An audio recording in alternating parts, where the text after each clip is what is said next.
With the country's courts, an alleged underworld kingpin, Nafiz Modack, has been sentenced to an effective 7 years behind bars. His conviction for corruption followed the admission by former police officer Govender, who pleaded guilty to 51 charges and his exposure of his corrupt ties with Modack.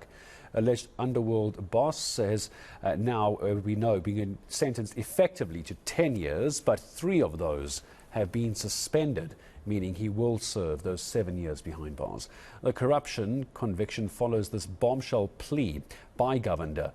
He's also confessed to protecting Modack from various police investigations as well. That's in exchange for 150 Rand in bribes.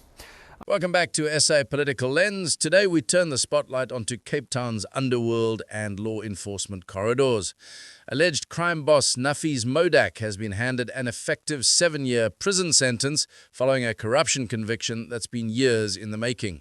The conviction is tied to former police officer Govender, who pleaded guilty to a staggering 51 charges. Govender admitted to receiving bribes and abusing his position, all while working hand in glove with Modack to derail investigations and protect criminal interests.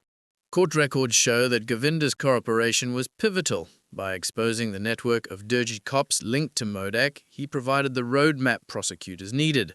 The judgment makes clear that this wasn't just a one-off, it was a pattern of corruption involving sensitive police intel, protection rackets, and attempt to intimidate rival investigators.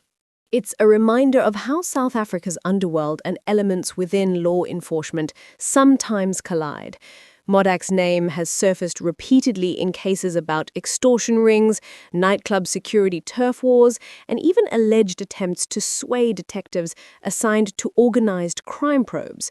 For clarity, Modack maintains he's been unfairly targeted, and his legal team is expected to challenge aspects of the ruling.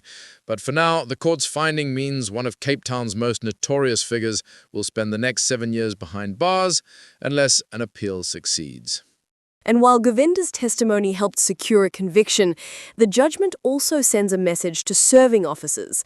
Colluding with syndicates carries real consequences.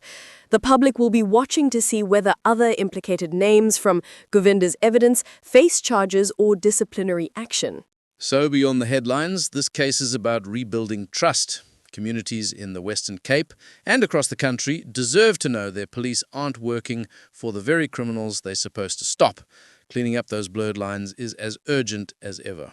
That's where transparency counts. If prosecutors follow the evidence and internal police probes tackle corruption fearlessly, the Modack-Govender saga could be a turning point in showing that nobody, not gangsters, not rogue officers, is above the law. That's it for today's SA Political Lens. Keep asking the hard questions, and remember, verified facts, not rumors, cut through the noise.